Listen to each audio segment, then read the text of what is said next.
Good morning, Michael. Good morning, Trevor. What are you expecting the Prime Minister to give us this week? Well, I think the Prime Minister will be drawing a contrast between the long-term decisions that he's taking and the approach that Labour would take in office, which essentially would be a continuity of the short-term, to my mind, superficial approach that has scarred politics in the past. And the Prime Minister, I think, in particular, will be laying out the progress we're making on the economy, dealing with inflation, making sure that we continue to bear down on inflation. Dealing with inflation provides people with the biggest tax cut of all. I also expect that the Prime Minister will be laying out a vision for change in education, on levelling up, and in the NHS. OK.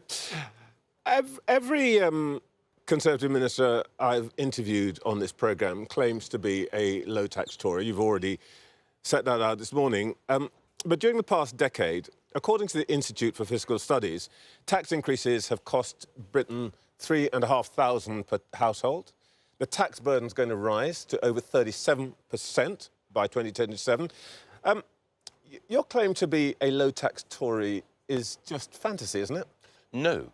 I think it's important to recognise that whenever we can, we do cut taxes. And when David Cameron and George My Osborne... point is you haven't been very successful. I know you say that every time, but literally keeps going up. I think there are two things to bear in mind. The first thing is that when we dealt effectively with the economic mess that Labour left us in 2010, we were in a position to cut taxes then. Since then, however, there have been two seismic global events.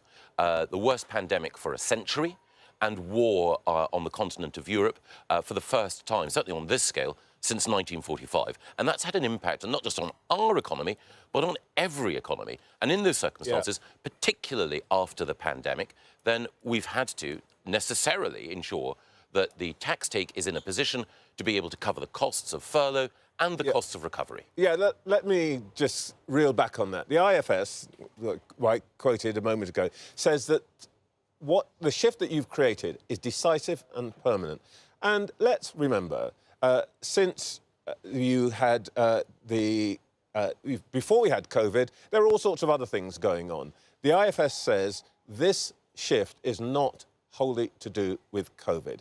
You really have become, and there may be no shame in this, you have become a high-tax party. No, I would gently disagree with the IFS. In the past, I've taken issues with some of these organisations with acronyms that have got things wrong in the past. Michael, come on, stop it. These people can add up. They can, but they're making a projection. So, of course it is the case that taxes are higher than we would want them to be. That is a fact, and it's one that, as I say, I believe is due principally to the pandemic, but also to an extent to the war in Ukraine. They're making a prediction for the future. We've just seen in the course of the last couple of weeks that other organisations have made predictions about the trend rate of growth in the UK, and those organisations have been proven wrong. We're growing faster than France, faster than Germany, all, as some would have it, despite Brexit. And so you'll forgive me for taking with a pinch of salt predictions about what we're likely to do in the future. OK, so what taxes are we going to have cut? Well, again, it's for the Chancellor and the Prime Minister to decide. My own view is that wherever possible, we should cut taxes on work. In other words, we should incentivise people to work harder. We should make sure that they're better rewarded for the enterprise, the effort, the endeavour that they put in. So, national insurance? Well, again, it is for the Prime Minister to decide. I know the Chancellor will decide and all of that. But, you know, everybody says Michael Gove is the cleverest person in government. And it would just be interesting to hear what you think is possible. Let's start with this. National insurance, for example. Well, I know that you'll run through a list and you'll invite me to say yes or no to each of them, but I won't. And I'm going to do, and I know it's irritating when people are asked direct questions not to answer, but I can't answer because it's the Chancellor who does it, and he... The voters are watching, I mean, many of them are watching, and they're thinking, if Gove doesn't know, that means that nobody in the government knows, and it's a bit not reassuring that you don't have a view. I'm not asking you to predict what the Chancellor would do. I'm just asking you, what do you think, if there were going to be tax cuts between now and the election, where might they come from? Well, it's extraordinarily flattering of you to think that people assume that I am the source of wisdom on this. But I think people are actually reassured that the government is concentrating, firstly, on dealing with inflation, as I said right at the very beginning. If you bring inflation down, that's the biggest tax cut, the biggest relief on people's cost of living that there is, then there is an opportunity to decide. The discussion about where the tax burden should fall, I think, is one that we need to take, not now, but in a little bit's time. All right, well, let's just deal with timing. Yeah.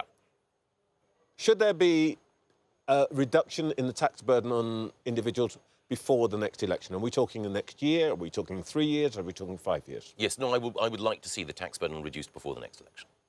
Thank you. That's because there are some people who say, including, I think, the Chancellor, that might not be possible. But in your estimation, it ought to be possible given what you've seen of the economy and so on. I think the critical thing is that we absolutely need to make sure that we are bringing inflation down. And as I say, naturally, everyone in the Conservative Party believes in lowering tax and particularly seeing hard work rewarded. But I can't speculate on what type of tax cut, if any, we're able to deliver until we are certain that inflation is coming down. Can I ask you about one other thing? That there's some talk about welfare benefits being cut.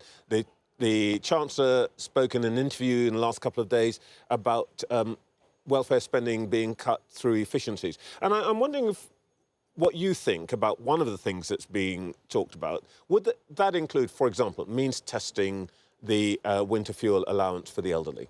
No, I think the Chancellor was very clear that he was talking about the capacity of technology to ensure that services are better delivered. I know, he says AI will save us in various ways, but I think he also said that there ought to be efficiencies. And I'm wondering, because you've been very thoughtful on the issues of what it means to be a Conservative and compassionate conservatism and all of that.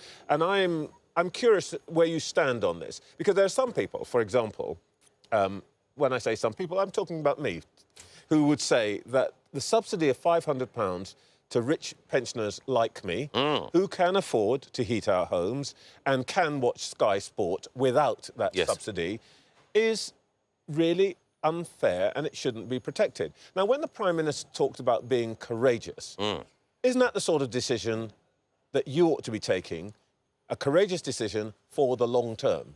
I absolutely take the point. I can see the point that you're making. Of course, it's entirely open to any pensioner if they feel that they're in a position to. If you felt that it's very difficult, I can tell you. If you felt that you were in a position to, I know you're going to say, why don't you return it? It's hard. If you want to.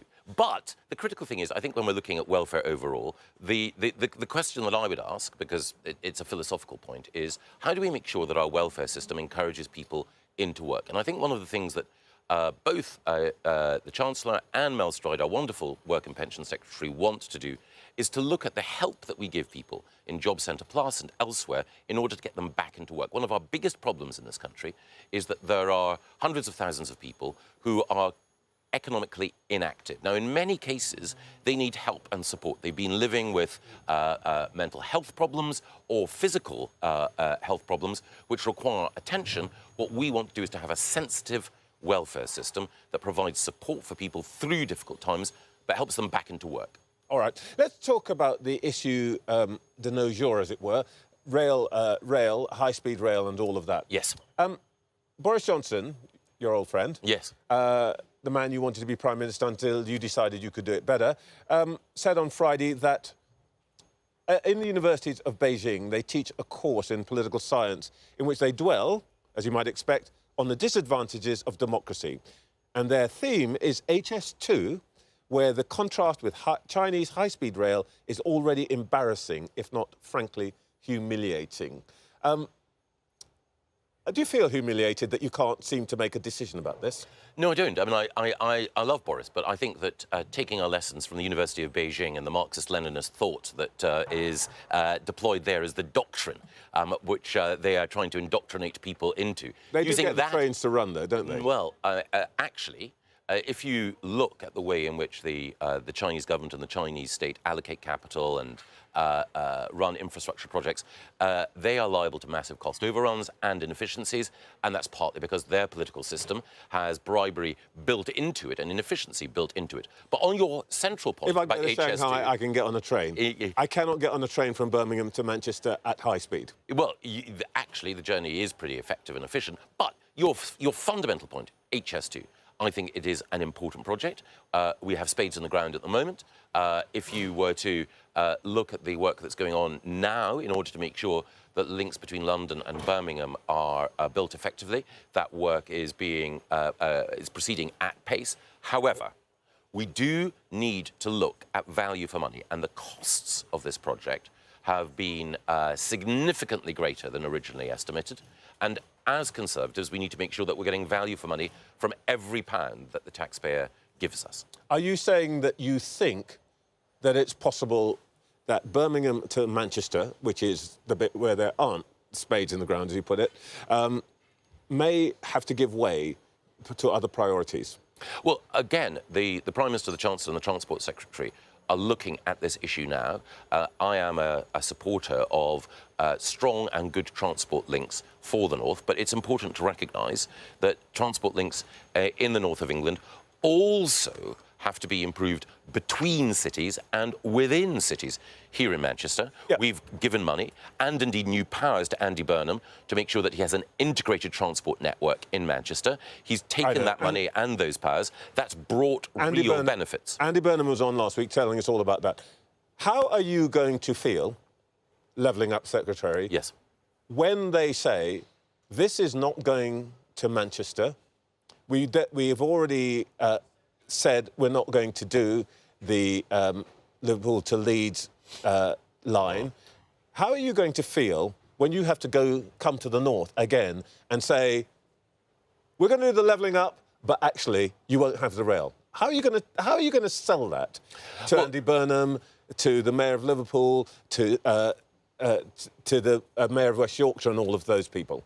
Well, I've got a good relationship with all of those mayors. Well, you won't have when you tell them they can't have their rail line. And the reason that we've got a good relationship is that we recognise that the most important thing to do is to empower them to pull a number of levers. So transport's important, absolutely, but skills and education is important also, and culture as well. I understand what you're doing, Michael, but the deflection doesn't work here.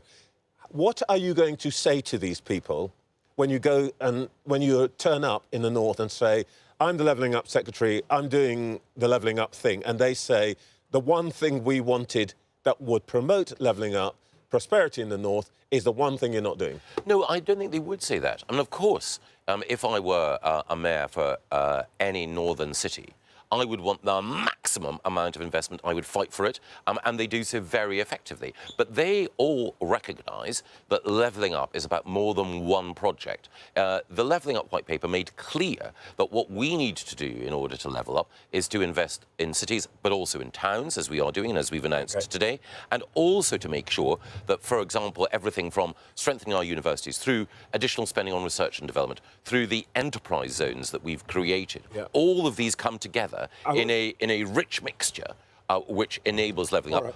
You don't bake a cake with only one ingredient. I want to come to the towns ingredient in a moment. But what I'm trying to do is to understand what kind of conservatism we are in for if you return to government.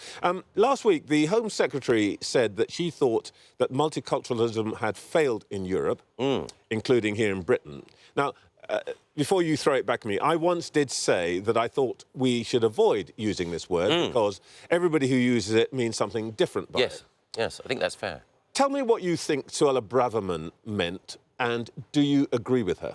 I'm pretty certain that Suella was making the point that we welcome people from a variety of different backgrounds. We always have. But it's important that we have a common culture in the United Kingdom, adherence to the rule of law, acceptance of and tolerance of different people and their approaches towards life. And it's a point that's been made by Angela Merkel, Emmanuel Macron and others, that if you're going to have a warm and welcoming home, then you need to have a consensus around certain shared liberal principles.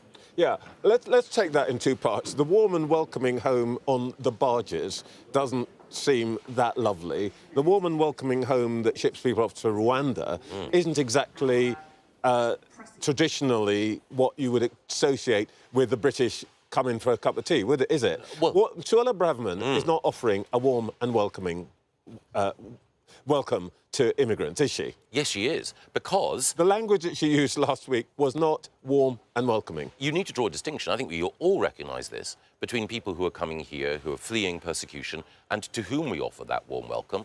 The 200,000 people, for example, who've fled from Ukraine, the more than 100,000 people who've come from Hong Kong, the more than 20,000 people who've come from Afghanistan. Big numbers, and people who have UK taxpayers welcoming them into their homes, yeah. and those people who are coming here, who are working with people smugglers and human traffickers, and who, as a result, find themselves placed in circumstances where their own lives are at risk. We can't have a situation where our borders are being exploited by criminal gangs. And that's why the Prime Minister and I completely back the Home Secretary in taking the steps necessary to deal with illegal migration. I'm only cutting you off because I want to get onto some territory which I know you and I have discussed before, and which I think you have some pretty unique views about. Because if the other part of her point, which is about multiculturalism and all of that, is not at all abstract for you. Last year, Bradford Council produced a report that said minority communities in that city had become more isolated, and specifically that the chances of interaction between minority and majority people in Bradford had declined by 20%.